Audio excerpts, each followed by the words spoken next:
அதிகாரம் 11 நான் உங்களுக்கு வைத்திருக்கும் யோசனைகளை அறிந்திருக்கிறேன் என்று கர்த்தர் சொல்லுகிறார். அவைகள் தீமைக்கான யோசனைகள் அல்ல, நன்மைக்கான யோசனைகள், உங்களுக்கு எதிர்காலத்தையும் நம்பிக்கையும் தரும். அதே ஆங்கிலத்தில் for I know the plans I have for you declares the Lord, plans to prosper you and not to harm you, plans to give you hope and a future. Jeremiah chapter 29 verse 11.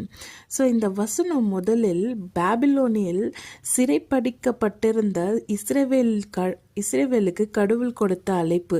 அவர்கள் துன்பத்தில் இருந்தனர், நம்பிக்கை இழந்திருந்தனர். அதற்குள் தேவன் எரேமியாவின் வழியாக நான் இன்னும் உங்களை மறக்கவில்லை என்று சொன்னார்.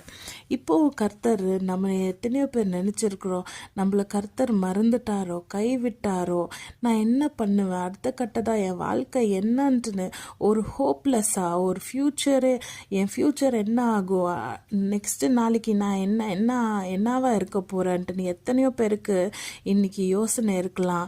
ஆனால் நம்ம யோசனையை காட்டிலும் அவருடைய யோசனை பெரிதாக இருக்கிறது.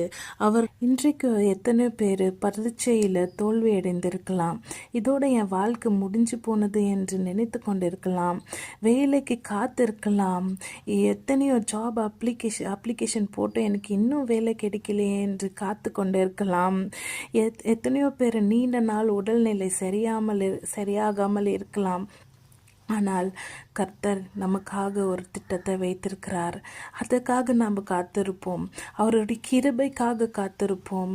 அவருடைய இரக்கத்துக்காக காத்திருப்போம். அவர் ஒருபோதும் நம்மளை கைவிட மாட்டார். நான் உங்களுக்கு வைத்திருக்கும் யோசனைகளை அறிந்திருக்கிறேன் என்று கர்த்தர் சொல்லுகிறார். இன்றைக்கு நாம் விசுவாசிப்போமா? என் யோசனை காட்டிலும் அவருடைய யோசனை பெரியது. God has a bigger plan for me than I have for myself. இன்னைக்கு நாம் அறிக்கை விடுவோம். இன்றைக்கு நாம் சொல்லுவோம், அவர் பெரிய காரியத்தை செய்ய வல்லவராக இருக்கிறார். God bless you. கர்த்தர் உங்களை ஆசீர்வதிப்பார். ஆமென்.